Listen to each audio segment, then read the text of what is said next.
A ver, señorita de gafa, usted ya... Pero, bueno, mira, wea. Sí, ¿qué explicamos de eso?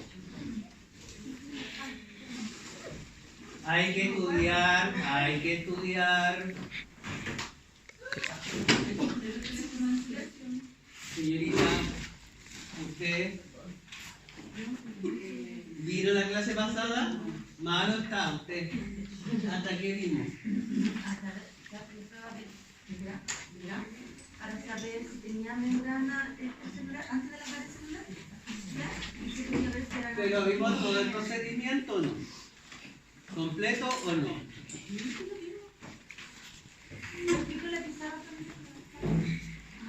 Dígame, ¿qué vimos? La diferencia de lo último que vimos, la diferencia de la bacteria gram positiva y gram negativa. Ya, ¿qué dijimos? Dijimos que las bacterias gram positivas tenían su membrana interna y después tenían una pared celular. Gruesa. Una pared gruesa, pero después la gram negativa, luego de una pared que era delgada, tenía una membrana externa, que esa no la tenía la gram positiva. Esa sería la gram ¿Queréis grabar? Esa es la positiva.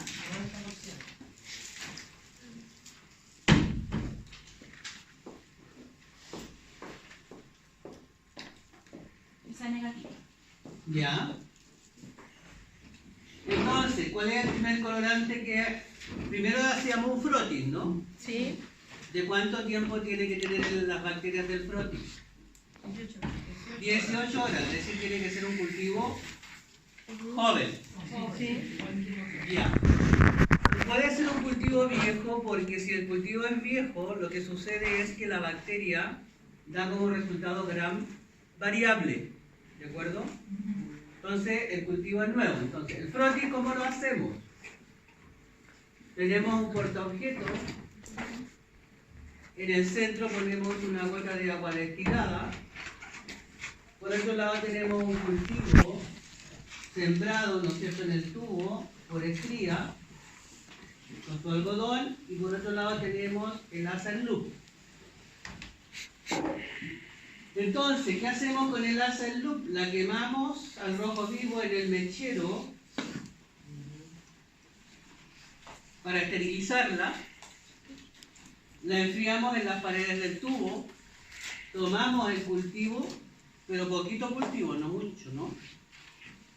Sacamos, tapamos el tubo y tomamos contacto con la gota de agua y el cultivo que tiene el asa en loop. Las bacterias se van a soltar acá y usted posteriormente homogeniza para hacer el frotis, ¿no? Posteriormente usted toma con una pinza que le van a pasar en el laboratorio de madera por esta parte y flamea a la llama, pero usted pasa el portaobjeto y lo saca. El portaobjeto se va a secar y ¿qué va a pasar con las bacterias? Se van a pegar a el vidrio y ahí va a quedar formado el frotis, ¿de acuerdo? Una vez que usted tiene el frotis listo, ¿qué es lo que hace? Agrega el primer colorante, que es el colorante cristal violeta. Lo agrega por 1 minuto. Una vez que ha pasado el minuto, toma el portaobjeto y lo limpia con agua destilada, sacando el exceso de cristal violeta. Una vez que ha pasado eso, usted agrega Lugol por 1 minuto y en el interior de la estructura de la célula, que sería el citoplasma por acá, se va a formar un complejo cristal violeta yodo en ambos, cristal violeta yodo, que va a quedar en el interior del citoplasma de ambas bacterias.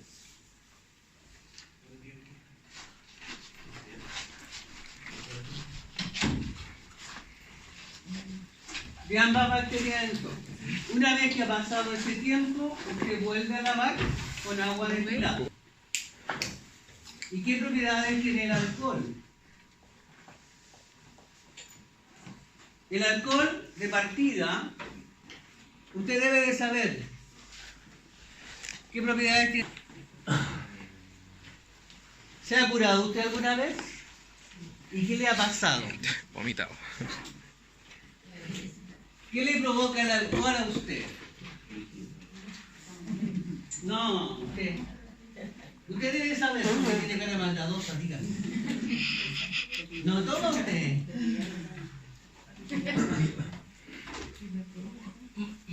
¿Quién toma aquí usted? Ya, ¿por qué le pasa? No, sí sé. Pero a la caña al otro día, ¿por qué le pide a usted el cuerpo? Se deshidrata, ¿ves? La señora dijo ahí. ¿Señora o señorita? Señorita. En primer lugar es un agente deshidratante. Es decir, extrae el agua. ¿De acuerdo? Saca el agua. Y por otro lado, disuelve los lípidos. Anote ahí, es un agente deshidratante y disuelve los lípidos. Por lo tanto, ¿qué es lo que va a suceder? Cuando yo aplico el alcohol sobre la estructura de una gram positiva, el alcohol va a llegar a tomar contacto directo con la pared celular bacteriana. Cuando toca la pared automáticamente cierra los poros. Por lo tanto, el complejo cristal violeta yodo queda en el al interior del citoplasma de la bacteria, ¿sí? En la gram positiva. Cuando llega el alcohol sobre la gram negativa, ¿qué es lo que va a hacer? Como la membrana externa es lípido proteica, la va a disolver y la va a hacer desaparecer. Y cuando toma contacto con esta pequeña capa de péptidoglicano, no alcanza a cerrar los poros y el complejo cristal violeta sale hacia afuera. Por lo tanto, ¿cómo queda la gram negativa? Si sale el complejo hacia afuera. Esta queda coloreada de cristal violeta. Y esta queda incolora, porque sale todo hacia fuera. Por lo tanto, queda inco y esta queda coloreada de cristal violeta. Y aplico el colorante de contraste, la safranina. Y la safranina es de color rojo. Por lo tanto, ¿a quién va a teñir la safranina? A la gram negativa, porque la otra tiene los poros cerrados y queda siempre de color violeta. Por lo tanto, ahí está la diferencia entre una gram negativa y una gram positiva. Por lo tanto, si usted en la prueba le preguntan cuál es el fundamento de la tinción de gram, el fundamento de la tinción de gram es separar a las bacterias en dos grandes grupos, las gram negativas y las gram positivas. Y su separación se debe a la estructura que tiene el péptido glicano. Por lo tanto, cuando usted lleva el portaobjeto a observarlo al microscopio, en donde usted tiene que observar la preparación con el aumento de 100 por más aceite de inmersión, usted va a observar eso que está ahí. Si usted ve solamente una mancha homogénea en donde observa puras bacterias de color rojo, son gram negativas. Si ve una homogénea de color morado, gram positiva. Y si ve de las dos, es un cultivo mixto, en donde hay dos tipos de especies bacterianas. ¿Está claro lo que significa la tinción de gram? Bien. Entonces ya sabe, la tinción de gram debe hacerla usted con un cultivo joven, 18 horas, porque de lo contrario usted le da una estructura gram variable, porque está vieja la bacteria. ¿Por qué la bacteria va a estar vieja? Porque las bacterias se reproducen cada 20 minutos.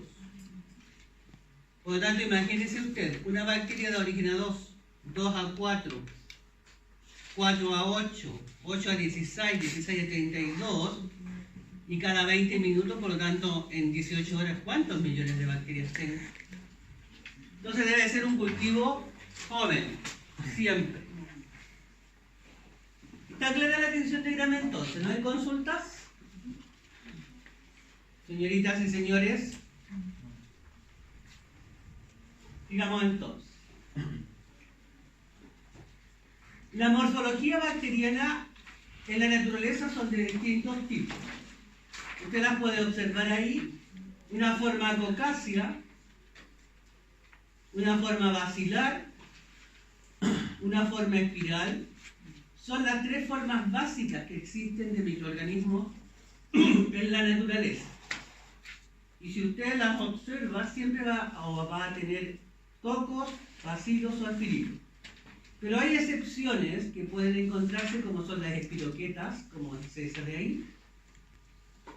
Estas van a estar asociadas fundamentalmente a ambientes acuáticos. Y estas de abajo serían cianobacterias, que también están asociadas a ambientes acuáticos y que son microorganismos, ¿no es cierto?, como sifonados. Espiroqueta. ¿Quién produce una enfermedad grave en el ser humano y qué es una espiroqueta? Usted, señor de gorro, ¿cómo se llama? Patricio. No lo vi la semana pasada, don Patricio.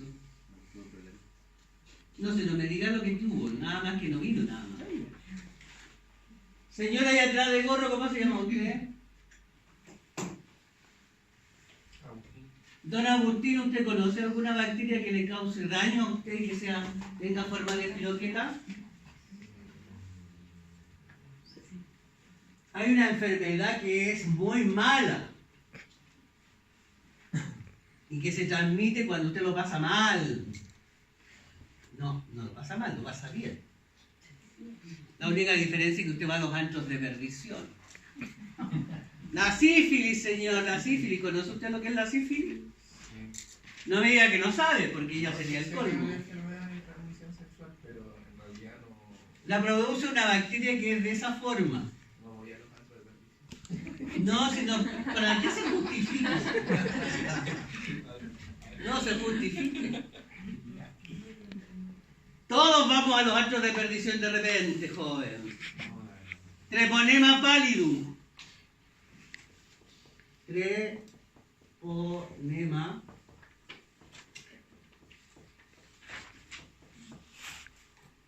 Produce, ¿no es cierto?, la sífilis y es una enfermedad. Ahora, ¿por qué la sífilis es una enfermedad que prácticamente invade todo el organismo? Mire cómo tiene la forma de la bacteria, tiene la forma como un sacacorcho, ¿no? Entonces esas bacterias pueden atravesar los tejidos con mucha facilidad en relación con una bacteria que tenga la forma de bacilo, por ejemplo. Entonces la gente se contamina con mucha mayor facilidad con este tipo de microorganismos porque avanzan mucho más rápido en los tejidos humanos y animales. Aquí lo que están dando es algunos tamaños de los microorganismos. Por favor, no es importante que se aprenda esto, sino para información suya, que todos estos microorganismos están distribuidos en distintos tipos de ambientes, las formas que tienen, filamentosas, formas cocáceas, ¿no es cierto?, forma basilar, pleomórfico. ¿Qué es una forma pleomórfica? Aquella que no tiene una forma definida. Eso es una forma pleomórfica. Aquellos que no tienen una forma definida. Por lo tanto, las formas cocáceas pueden ser solas, pueden estar en forma de cadena, una al lado de la otra.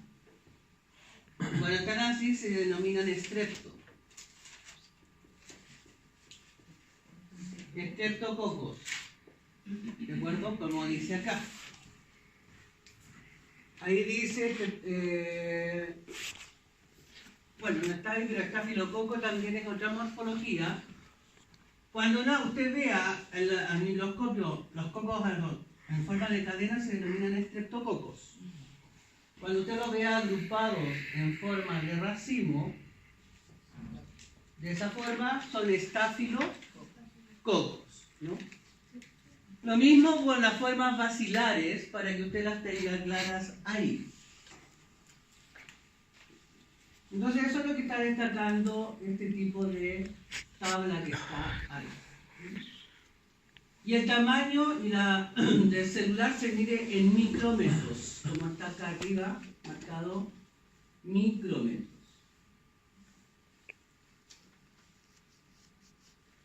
Ya, la otra estructura importante que tenemos que destacar dentro de lo que es la estructura bacteriana es la membrana celular. La membrana celular bacteriana va a seguir la misma forma estructural de una membrana celular eucariota. Usted se da cuenta, tenemos una capa lipídica ahí, en donde los lípidos se orientan. La cabeza va hacia la parte del agua externa y la otra hacia el agua interna del citoplasma. Las colas son hidrofóbicas, repelen el agua, y las cabezas son hidrofílicas, amantes del agua. Si yo observo una membrana a microscopía electrónica, la voy a ver de esa manera. Todas las cabezas lipídicas que serían esas son esa estructura negra que está ahí. Los lípidos estarían ahí, las colas, ahí, y hacia adentro esta otra estructura de ahí.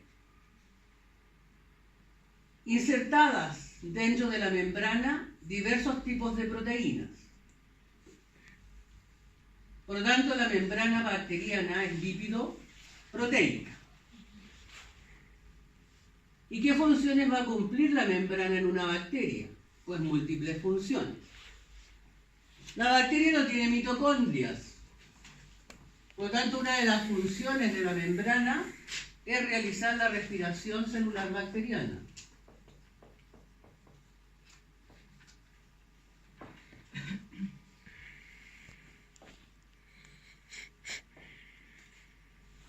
¿Por qué? Porque ya le dije que la bacteria no tiene mitocondrias.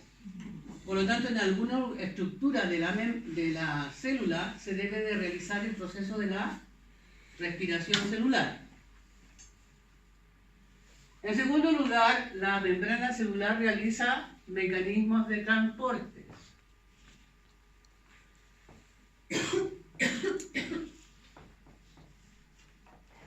Pues a través de ella pueden ingresar elementos como el agua, gases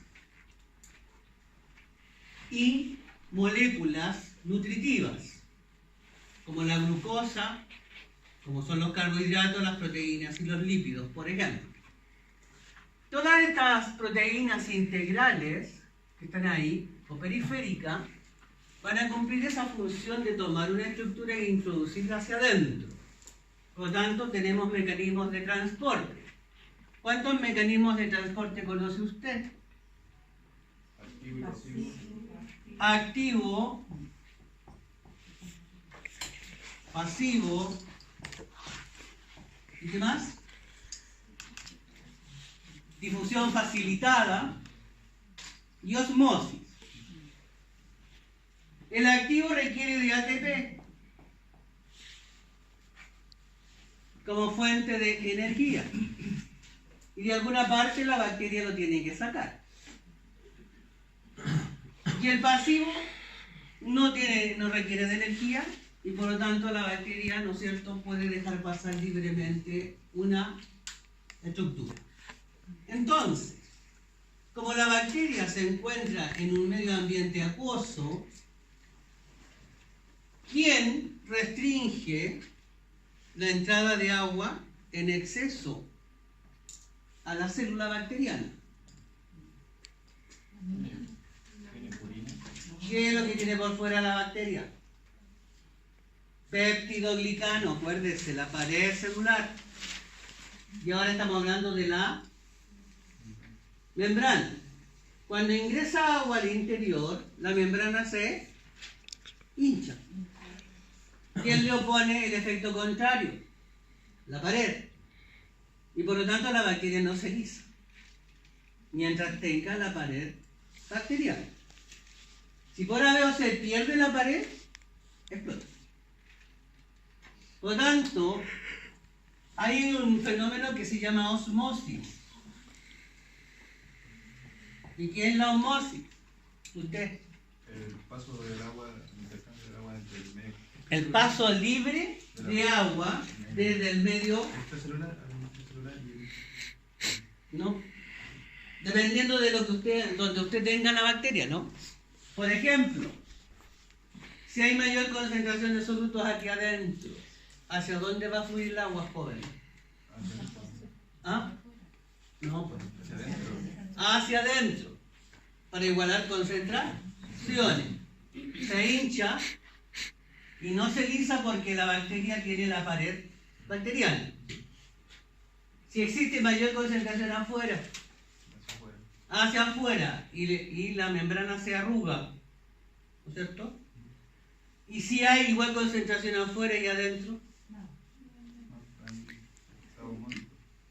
es isotónico. Por lo tanto, no hay movimiento de agua. ¿Claro entonces con eso? No, porque eso tienen que decir. ¿Estamos claros con eso? Consulta, por favor. Dígame. La pared o la membrana tiene esa... Bueno, la pared o la membrana, ¿cuál de las dos? Es que si tiene agua porina, también igual que la célula normal, ¿o no? Las aguas porinas son típicas de las células eucariontes. Aquí estoy hablando de la membrana interna, pero está protegida por una pared. ¿Para que la necesita la agua porina la bacteria? No, la bacteria no. Entonces, dos procesos fundamentales. Respiración celular bacteriana, mecanismos de transporte. De todas maneras, en el blog, por favor, está bien explicado más la membrana. Ahora, ¿la membrana es una estructura permanente o variable? De acuerdo con lo que dijimos la semana pasada. ¿Cuándo algo es permanente?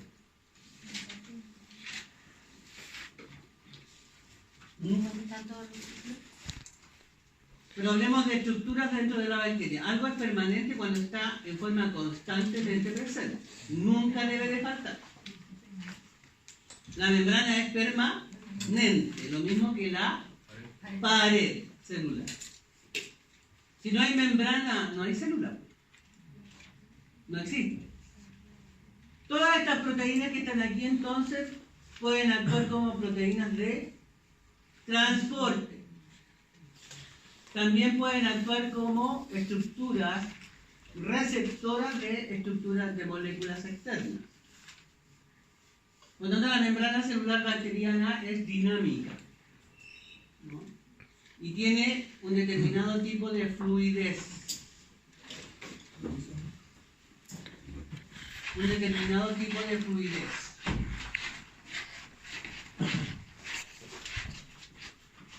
Bien, aquí tenemos lo que estábamos hablando recién, la entrada y salida de agua.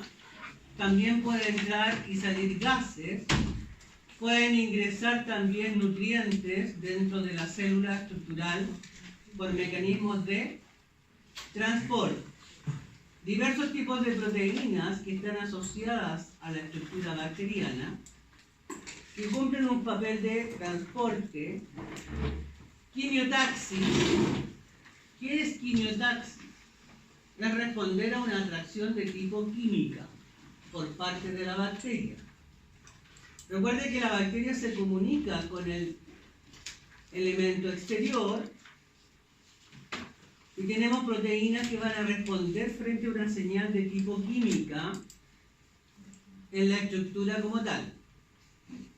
También se va a mantener una estabilización energética, dado que la pared tiene una carga negativa por fuera, una carga positiva por fuera, y la membrana una carga negativa por dentro. Si usted se da cuenta, hay mayor hidrógeno afuera que OH y viceversa.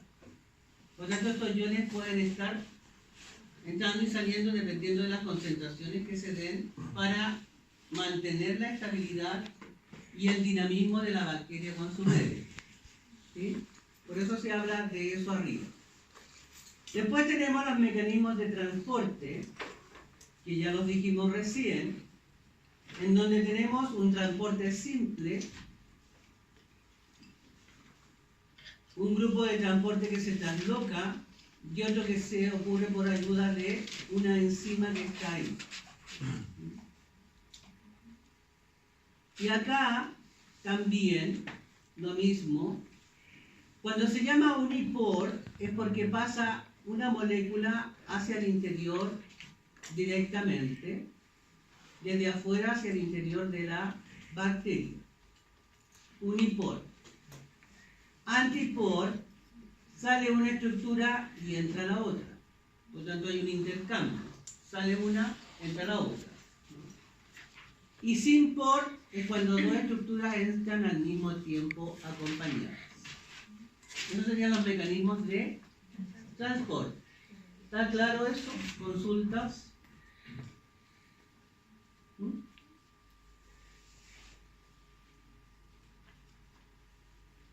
Aquí tenemos las paredes celulares entonces que habíamos discutido recién, ¿se acuerda?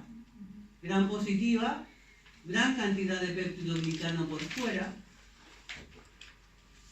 membrana celular. Gran negativa, membrana externa o LPS, pared celular, pequeña cantidad de pared celular o peptidoglicano, membrana interna. Entre la membrana externa y la membrana interna se encuentra un espacio, ahí, se llama espacio periplasmático. Ese espacio periplasmático no existe en la gran positiva. ¿Y qué funciones tiene el espacio periplasmático? Tiene una gran cantidad de enzimas y proteínas que ayudan en el transporte a través de la pared y de la membrana para que la bacteria pueda captar nutrientes en el exterior. Eso no ocurre en la gram positiva como usted observa ahí. ¿Y ese espacio está ocupado también por la pared también? Así, pues está la pared está en el centro. Pero el espacio que existe entre la membrana externa, la pared y la membrana interna se llama espacio periplasmático. Y ese espacio solamente se encuentra en gram negativas, no en gram positivas. ¿Está claro eso? Ahí se está comparando la pared de una gram positiva que está aquí afuera, peptidoglicano, y la membrana por debajo. Y aquí tenemos membrana externa, peptidoglicano en el centro y la membrana interna. ¿Sí? ¿Quiénes constituyen la pared celular bacteriana? Dos estructuras básicas, como usted la ve ahí, que se denominan ácido N-acetilmurámico y la N-acetilglucosamina. Ambos son derivados de azúcares. Ambos son derivados de azúcares. Por lo tanto, si usted se fija, aquí tengo la N-acetilglucosamina, una estructura orgánica, compuestos de carbono, y el ácido N-acetilmurámico. Ambos compuestos orgánicos se unen entre sí a través de un enlace beta 1,4.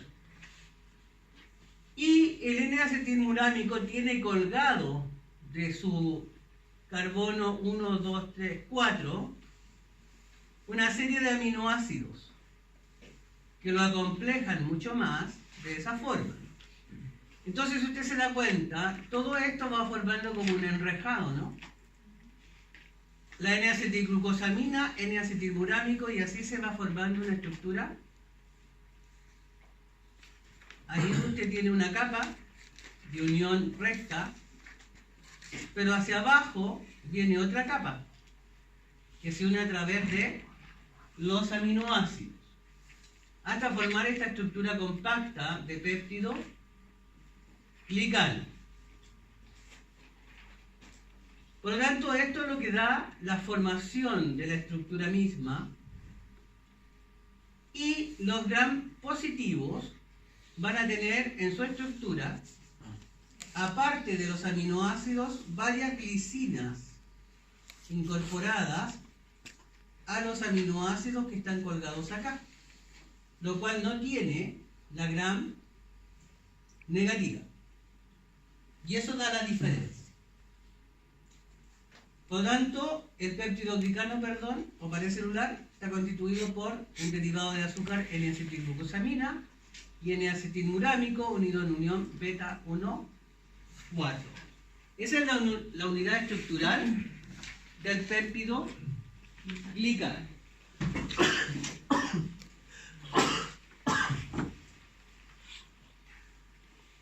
Entonces, si nosotros vemos en mayor detalle, aquí tengo una gram positiva, ¿no? La de allá sería una gram positiva. Si la comparamos con la gram negativa, hay varias diferencias. Por ejemplo, la gram positiva tiene una pared de péptido glicano, habíamos dicho el otro día, de un 90% de estructura gruesa.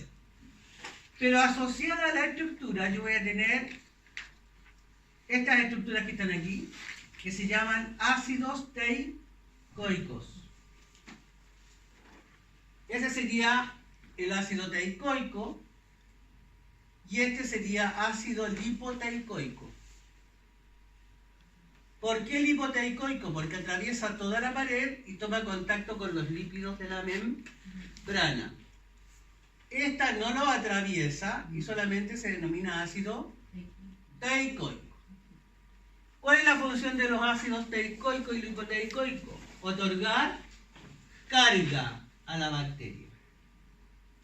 Otorga una carga negativa a las bacterias y por lo tanto, ¿no es cierto?, pueden interactuar con otras estructuras que tengan carga contraria. Y después vendría la membrana celular, como ya hemos discutido hasta ahora, con la constitución lípido-proteica. Acá tenemos la membrana celular interna, que sería esa, el péptido glicano, que sería ese, y posteriormente el lipopolisacárido o membrana externa. Esta membrana externa, si usted se da cuenta, no existe aquí. Ahí tenemos el espacio periplasmático, que tampoco existe acá. Y dijimos que el espacio periplasmático está constituido por varios tipos de proteínas y enzimas que ayudan en el proceso de transporte de nutrientes a la bacteria. Por fuera tenemos la membrana externa, lipopolisacárido, en donde yo tengo porinas o proteínas que están ahí insertadas, que no se encuentran en esta membrana, porinas, que ayudan al transporte de pequeñas moléculas desde el exterior hacia el interior del microorganismo.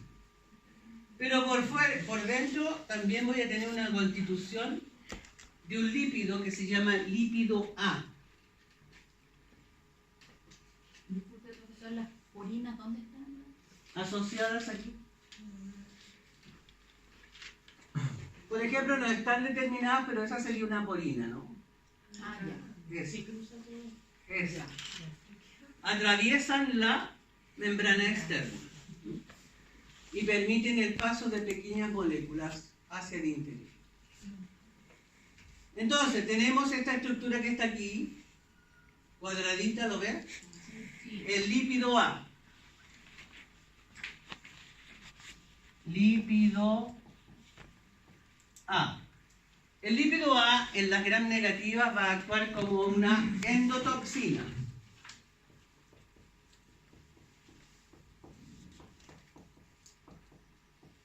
Una endotoxina. Esa señora está en el curso. Sí, pasa. una endotoxina. En la gram negativa, el lípido A, que está ahí ese cuadradito, es una endotoxina. ¿Qué es una toxina? Una toxina es todo aquello que pueda causar una alteración fisiológica en un organismo. Todo aquello que pueda causar una alteración fisiológica en el organismo. En este caso, cuando usted o un animal está siendo afectado por algún proceso patológico y usted trata al animal con algún antibiótico, usted va a matar a la bacteria. Y la bacteria va a liberar el lípido A a la sangre. La liberación del lípido A a la sangre en tal cantidad va a incidir sobre un órgano que se llama el hipotálamo. Y fisiológicamente el hipotálamo, ¿qué es lo que hace? ¿Dónde está la fisiología?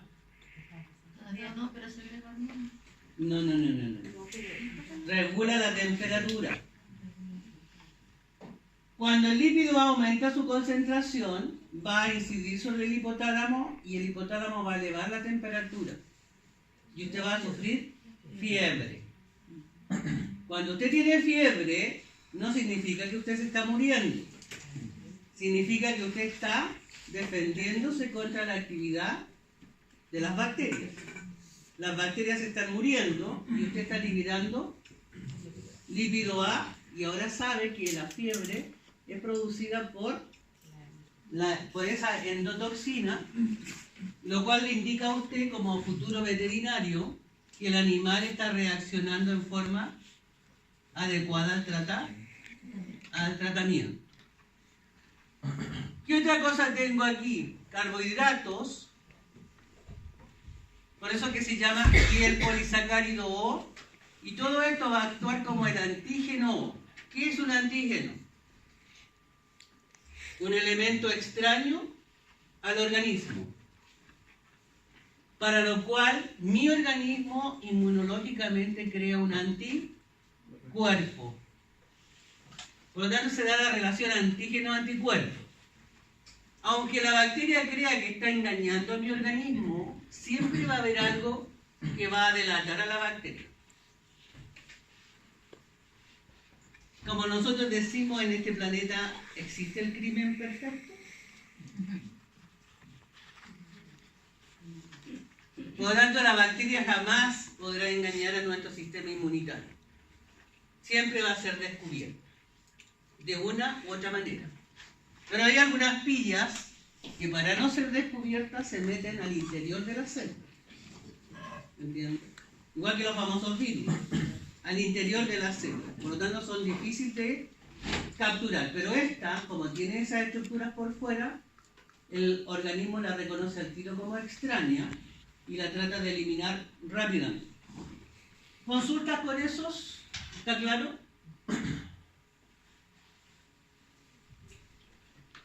Aquí tenemos el lípido A que yo le había señalado recién, ese de ahí, que actúa como una endotoxina. Solamente, por favor, se encuentra en gram negativas, como dice la explicación allá abajo. Este es un lípido, pero la mayoría de las toxinas que se producen por una actividad patológica son proteínas, ¿no? Ahí está la explicación que yo ya le di. El cromosoma bacteriano. El cromosoma bacteriano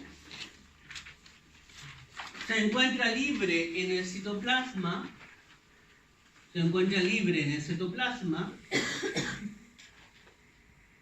Es uno solo y circular. Se encuentra libre en el citoplasma, es uno solo y circular. También voy a tener los ribosomas del tipo 70S dispersos en el citoplasma. 70S porque los de los eucariotes son 80S.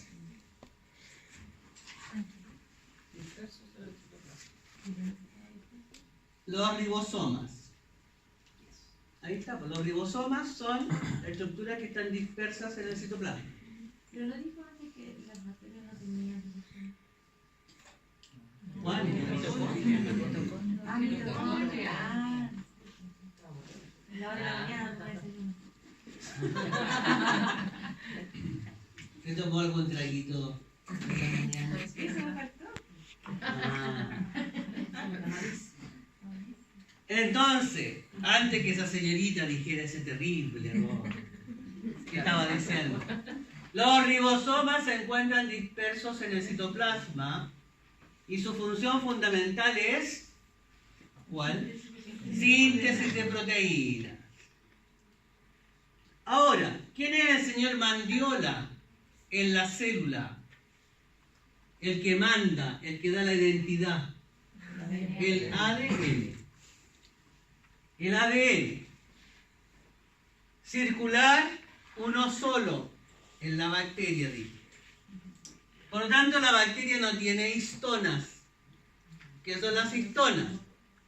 Las histonas son proteínas que se encuentran en los eucariotes y que enrollan la cromatina para posteriormente formar los cromosomas cuando la célula va a entrar en el proceso de la división celular. La bacteria no la necesita porque tiene uno solo. Por lo tanto, las histonas no serían necesarias en este caso. El ADN entonces le da la identidad genética a la bacteria, contiene su información propia, que la va a definir como, por ejemplo, una Escherichia coli, que la va a definir, por ejemplo, como una salmonela, que la va a definir como una pseudomonas. Todas son bacterias, pero tienen una identidad particular propia. Ustedes son 3 mujeres, pero cada una está definida por una identidad propia, genética, que proviene de dónde, de sus padres. Entonces las bacterias es igual.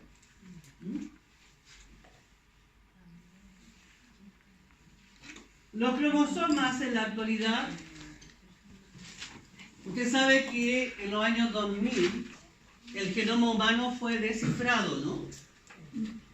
El genoma humano fue descifrado y se conoce. Las bacterias también tienen su genoma descifrado.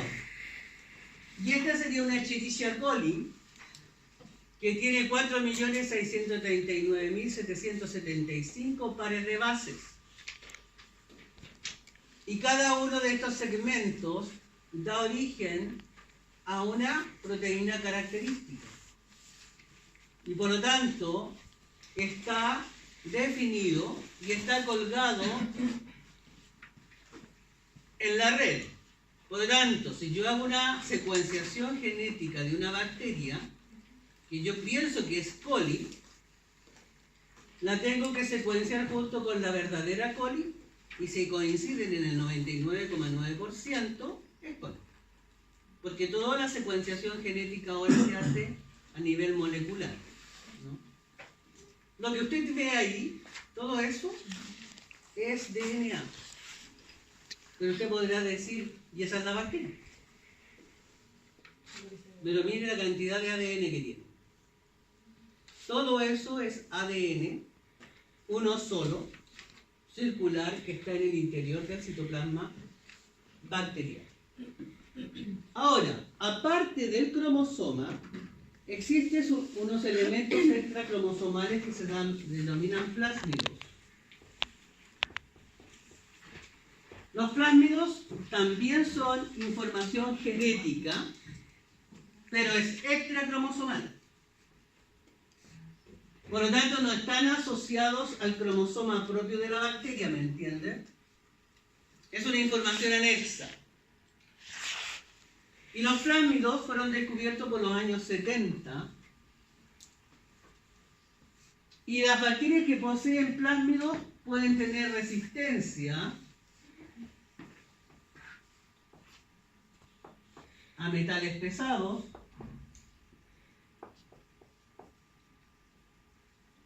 y resistencia a los antimicrobianos.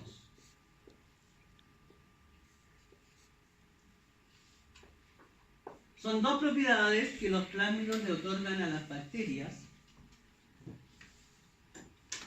y que aquellas que los poseen tienen una ventaja de tipo selectiva. En los ambientes intrahospitalarios y en las clínicas veterinarias tenemos un grave problema cuando los veterinarios se ponen a recetar antibióticos de amplio espectro. ¿Por qué? Porque las bacterias adquieren resistencia a los antibióticos. Y por lo tanto va a llegar el momento en que usted no va a tener cómo tratar a los animales. Por lo tanto, lo conveniente es siempre identificar a la bacteria causante de la patología y usted determinar si es una gram positiva o una gram negativa. Y como usted va a aprender en farmacología, hay antibióticos que son para gram positivas y otros para gram negativas. Si usted utiliza uno de amplio espectro, está matando a todo, incluida la flora normal del animal, y por lo tanto lo deja más expuesto que si usted utilizara uno para un determinado tipo de microorganismo. Los plásmidos otorgan ese problema y por lo tanto hay que tener cuidado con ese tipo de resistencia. El procariótico, había dicho yo, 70S, los ribosomas, que se separan por supuesto en subunidades posteriores, 5S, 23S, y el 16S ribosomal que está ahí. Si usted leyó el capítulo del libro que yo le pasé para leer, hay un señor que se llama Gus, que estableció un nivel taxonómico a partir de los años 80, en donde él utiliza el 16S ribosomal como elemento comparativo para poder definir a todos los seres vivos que existen en este planeta. Y definió que existían 3 dominios. El dominio bacteria,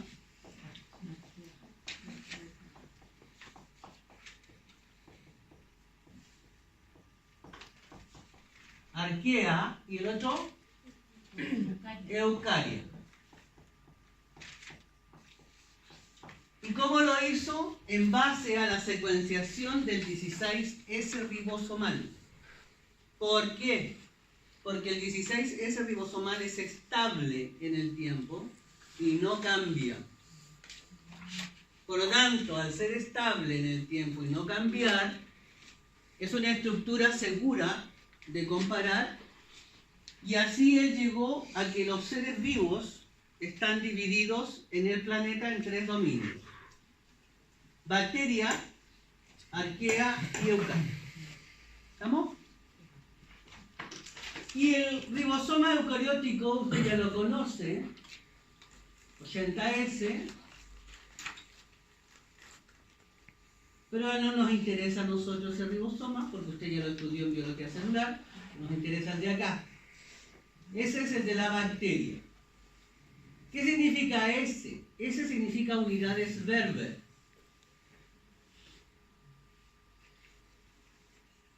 Y tiene relación, ¿Unidad de qué? es Berber, Es verde.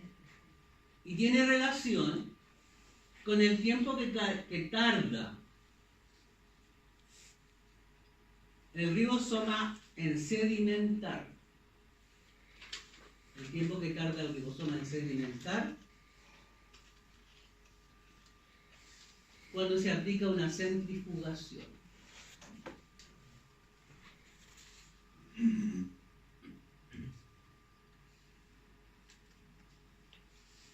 ¿Cuál es la función principal del ribosoma entonces? Participar en la síntesis de proteínas.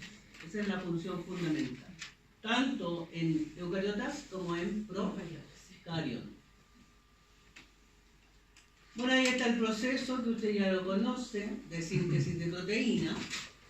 Fundamental que aquí se cumple el dogma central de la biología molecular. ¿Cuál es el dogma central de la biología molecular? No comas chicle aquí.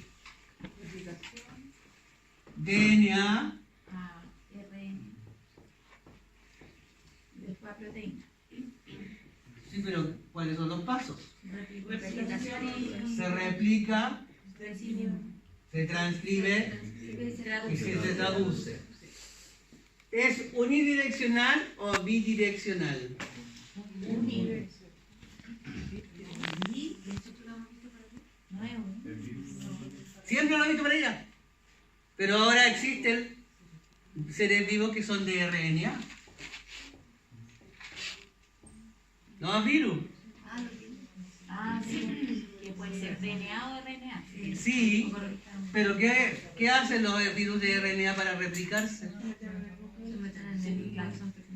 Sí sé, que se meten en el núcleo. ¿Pero qué? ¿Cómo van a hacer esto? ¿Tienen que devolverse para acá? ¿Cómo se devuelven? A través de una enzima llamada retrotranscriptasa.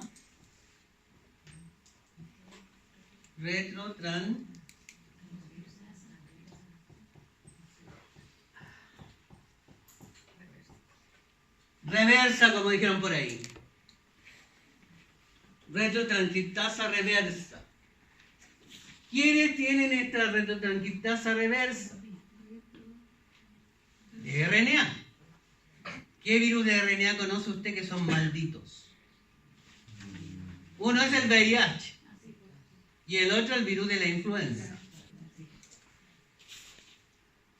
Y el virus de la influenza tiene que ver mucho con la carrera que usted está estudiando, porque los animales están muy implicados en el proceso del transporte de ese virus.